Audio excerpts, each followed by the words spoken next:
So for every generation of possible time when the worms would be hatching, we spray almost always a BT, a bacteria, which is natural. People can eat it. It's on all the fruit naturally, but it makes the worms sick and they don't want to eat anymore. And we spray a living virus. So a living virus that's found in the wild, and when the worms eat it, they get sick and stop eating. Those are the kind of things we can use organically, natural things from the earth. And we use fertilizer, like I said, we use composted and raw manure. Raw manure for tree fruit has to be applied at least 90 days before harvest. And in my case, the animals have to be taken out 90 days before harvest. And that's how we farm. We work with our animals, we work with nature, we work with the good bugs to farm. Rob, for clarification, Yes. this will produce a smell? If this was a new one, you would smell. Actually, this might be a new one here. Yeah. So it smells like You can see this is sticky. Is there any smell left? Probably not, because So it Let me smells like the it actually smells like cucumbers, freshly cut cucumbers for some reason. No, I can't smell it now. The smell is gone, but the liquid evaporates and is the smell of the female cuddling moth. Okay. So the male thinks that the female is females everywhere. It's like heaven. It's like find something. but he can't find them because All right. Right? Gusto mo bang matuto ng agribusiness, crops, livestock and poultry, aquaculture, at ma-inspire sa mga success stories? Agribusiness, how it works. As a YouTube channel, Agribusiness features entrepreneurs, farmers, organizations, OFWs, investors. However, beyond our usual content and official endorsements, Agribusiness does not engage in other business dealings with them. While our viewers and featured individuals and entities may choose to pursue business deals with each other on their own, we encourage them to be cautious in doing so. Oh, you can drop And it. you mentioned other I have other crop protection materials. yes, other materials. Is that commercially available, or exactly. you create your own? It's been a huge industry. Organic industry has grown. We use all types of things, and it's a big market for a lot of companies that are conventional ag chemicals have also got into organic. And then there's other companies that are just organic. But any organic crop protection material has to be certified by an approved body. The oldest is OMRI, Organic Materials, I think Registration Institute or something. But then the state of Washington certifies, the state of Oregon certifies organic products. I think the state of California has begun certifying. And they look at all the ingredients and if there's anything not natural or anything toxic. Now, some things are definitely dangerous, even organically, like ionic copper. You don't want it in anybody's eyes because it will hurt your eyes. All right. So it's not like everything is safe, but you can eat copper. It's just when you spray it, you don't want it in your eyes. So, the people who are spraying it have to be careful. They have to be in a cab. Yeah, right now we have about 15 little piglets out here.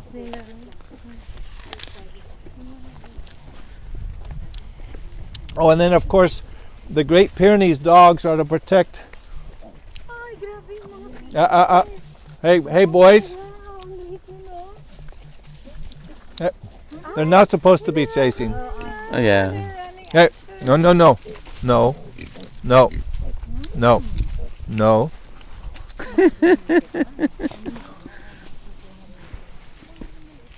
Usually, if the mama senses danger, the mama pig, the sow, is the best teacher for the dogs, because she will teach the dogs not to bother their. But they know that this mama knows is comfortable with the puppies, and she knows they're not gonna eat the baby pig. Yeah. But this was the best teacher for her. When I put her in with the pigs the first time, she was this big, and she started chasing the little babies, and the sows, the mamas, chased after her and beat her up. and she learned that day, I don't mess with the piglets.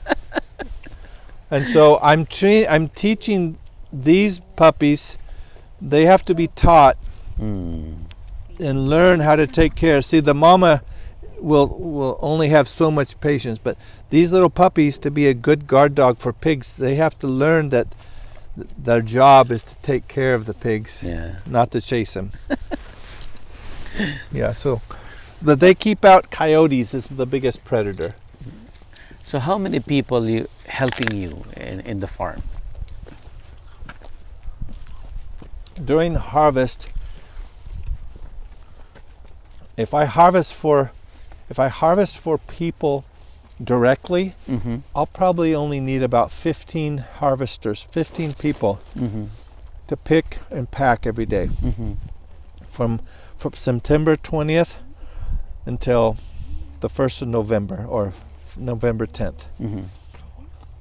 During plum season, it's about 15 to 20 people every day. Then you need that same 15, 20 people to prune in the winter. So for this 100 or 60 acre, but 100 acres, when you figure packing, picking, all the costs, it's about 10,000 an acre. So it's $1 million to move this fruit from the bloom to you eating it. You see, and that's why I can't keep going like this, because I only get about $500,000 back from everything back to pay for the expenses on the farm, but my customers are paying $4.5 million. Yeah. So I'd rather give them half price. They pay $2.25 million for all my produce, and I make money. So, but it's a relationship. Yeah. Since when you started this, the people are coming in just to buy your produce instead of. No, we're going to start it. We just started last week. I see. But it's something that we're going to kick off, and I'll probably have to use crowdfunding. And I'm looking at probably two levels: a $200 investment and a $500 investment. And that money will go towards the fruit you purchase or the pork you purchase, or if you're at the $500 level, it will also go towards, if you want to stay in the hotel, we'll give you like 40% off. So, but we're just starting. Who inspired you to practice regenerative farming? When Jesus said, "Do unto others as you would have them do unto you," that was my biggest inspiration. Okay. Because I was a farm worker from 5 to 20. But when I started having my own farm, I had to read all the labels, all the poison labels. And I started looking, I said, oh man, causes reproductive harm, causes blindness, may cause death. Then I started saying, I don't want the stuff on me. And then I started wanting to have children. I don't want my children. So why would I have the person who's working here, why would I have them touch all that stuff? Yeah. So it was the basic concept is, do unto others, do what Jesus said, do unto others as you would have them do to you. That was the biggest motivation. And it was selfish too. It was for me and my own children, but also for everyone I work with, and ultimately for my consumer, for my customers. Nice. Yeah, that's why. Hey, Darren. Hey, Darren. Well, I gave him a little tour. Oh, good. Answered some questions. Oh, yeah. You've got a lot of answers, so. Hi. Hey, Darren. Regular staff you have in the farm, how many? The regular staff, Yeah, usually 3. 3.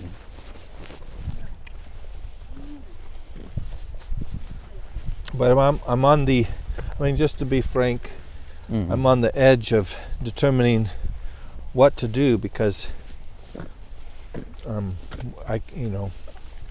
we're deciding if we're going to keep going Mhm. or stop because we can't survive with the current system. Well, So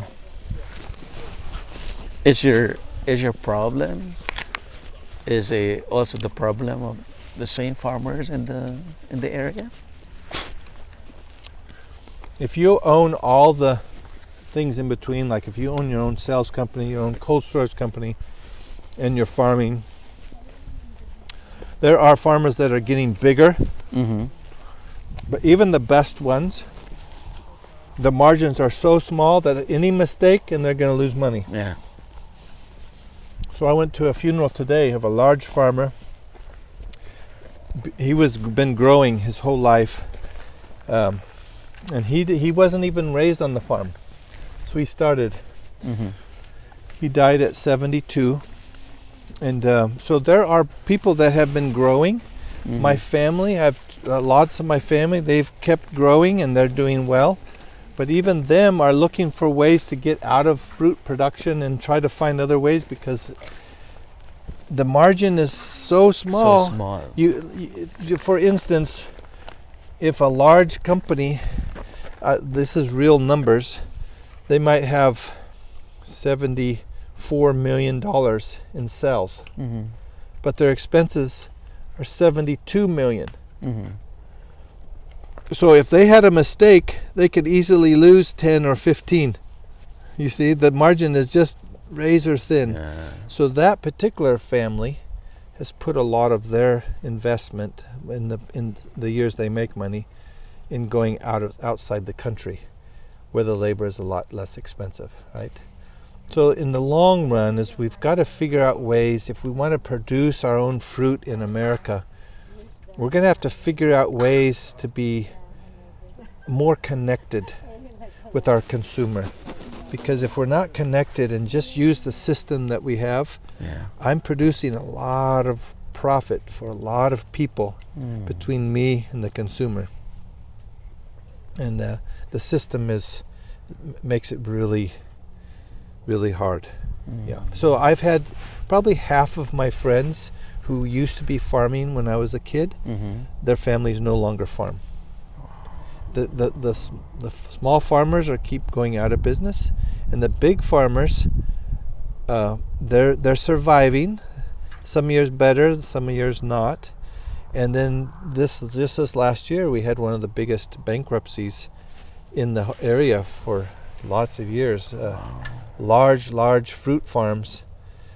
The owners sold to investors, Mm-hmm. and within 2 years they went bankrupt.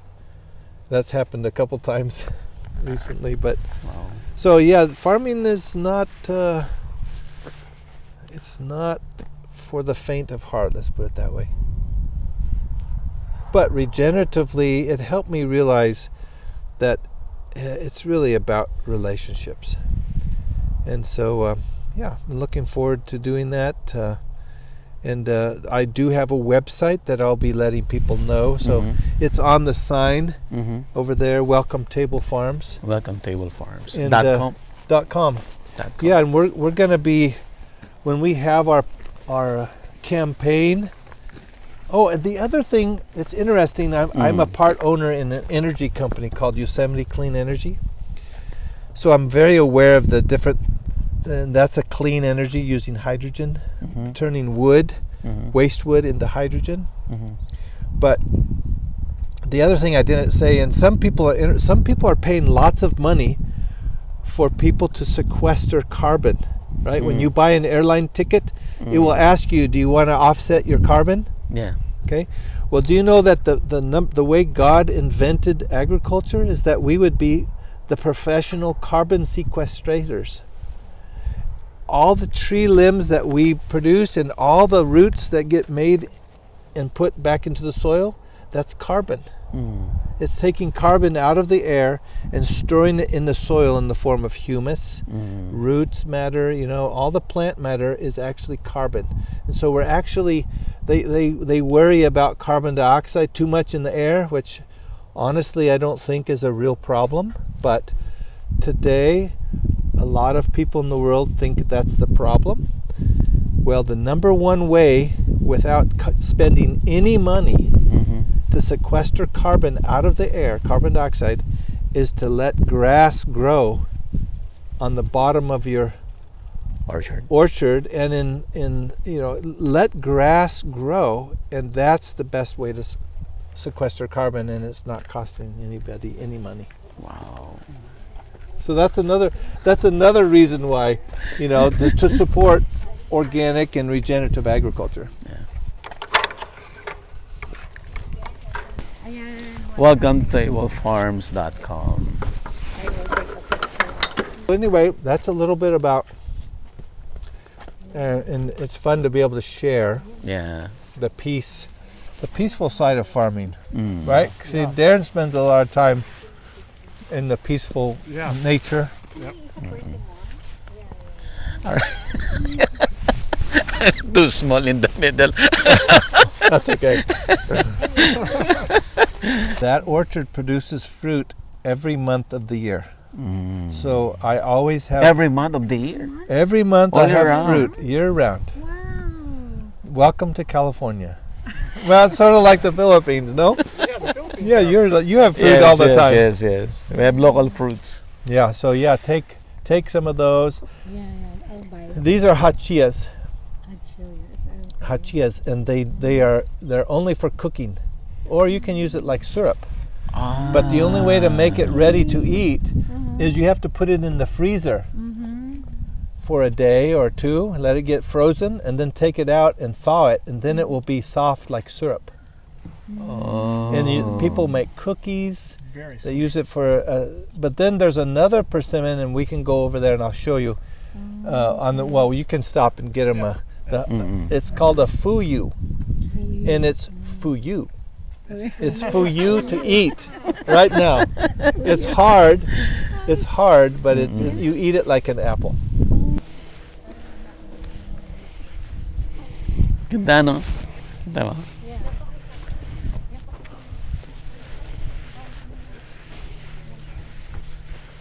Well, I'll try to. Hopefully, we can get in. I have the code, but I don't know. My wife has to tell me how to do it.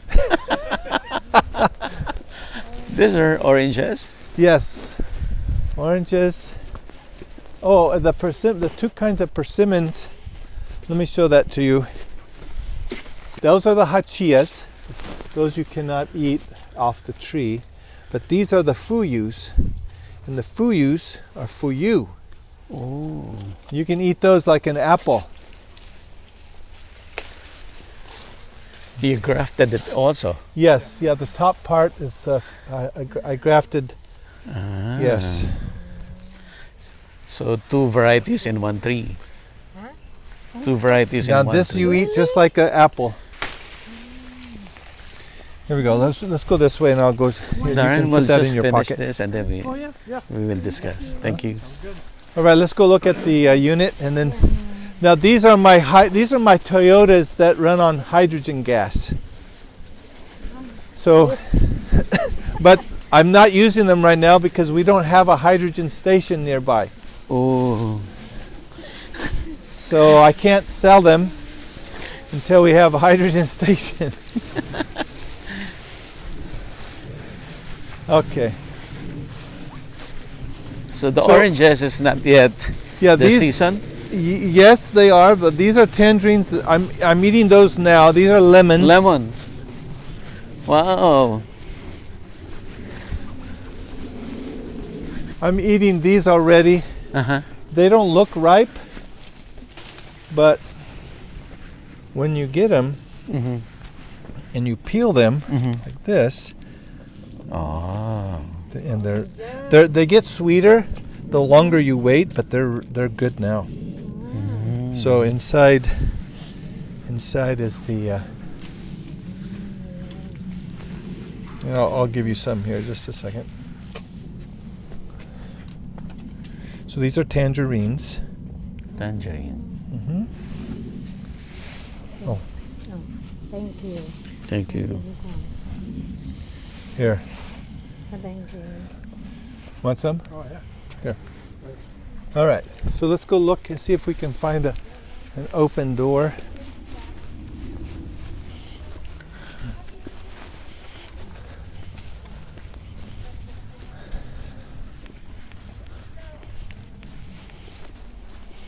Yeah, so people can play pickleball, tennis. We have a yard for our guests that are private. Mm.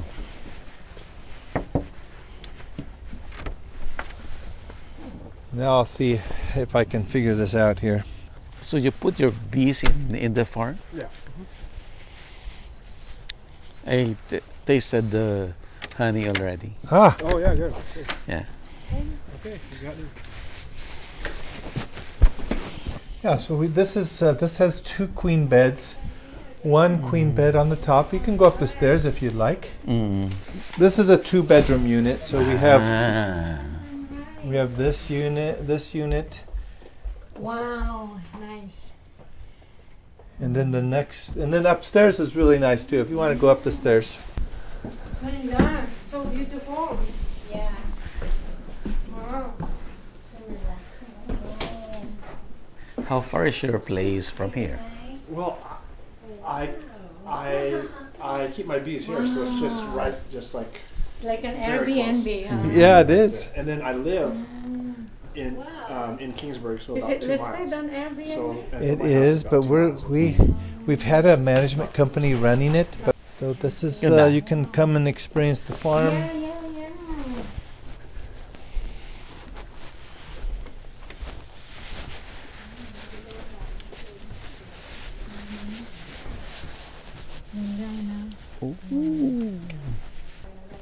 Ang sarap. The best on the river.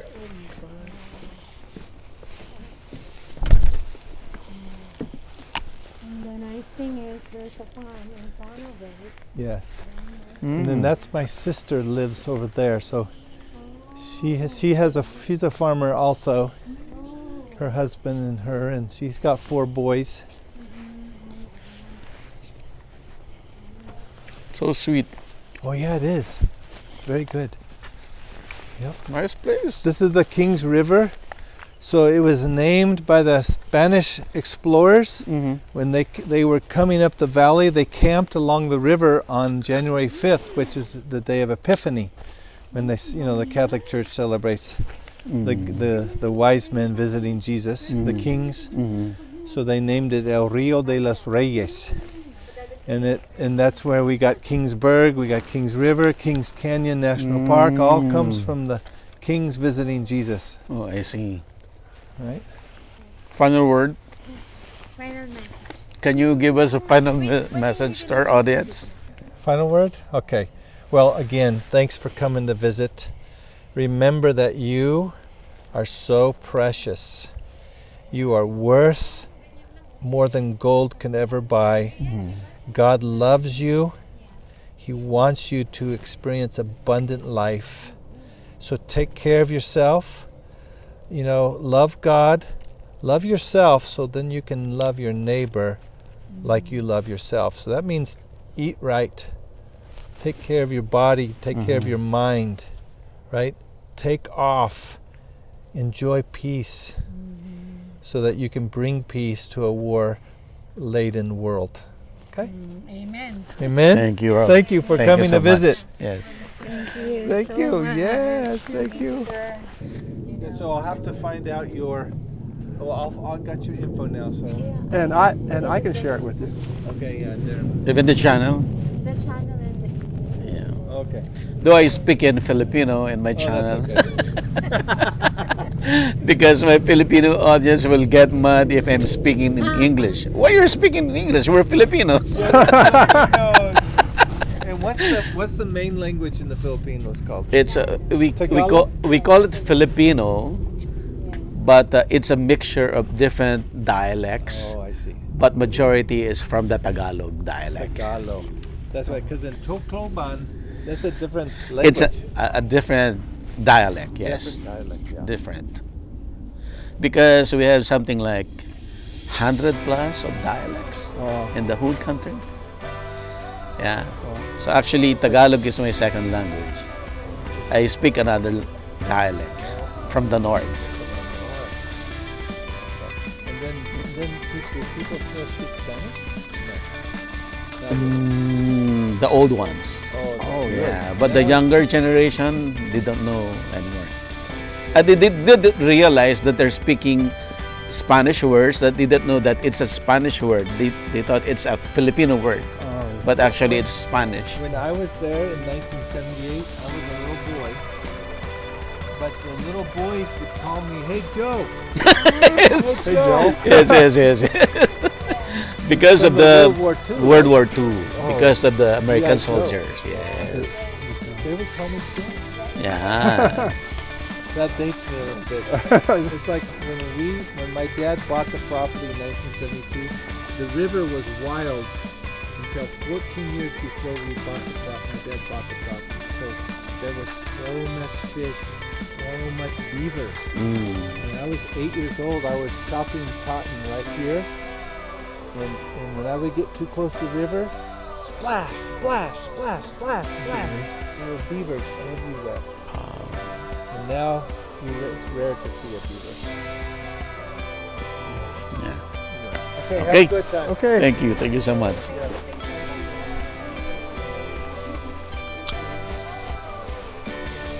Got some good friends, it looks like. So where are we going to start? Right over here. Agribusiness merch is now available on Shopee and Lazada. Agribusiness, how it works. Instruct, inspire, succeed.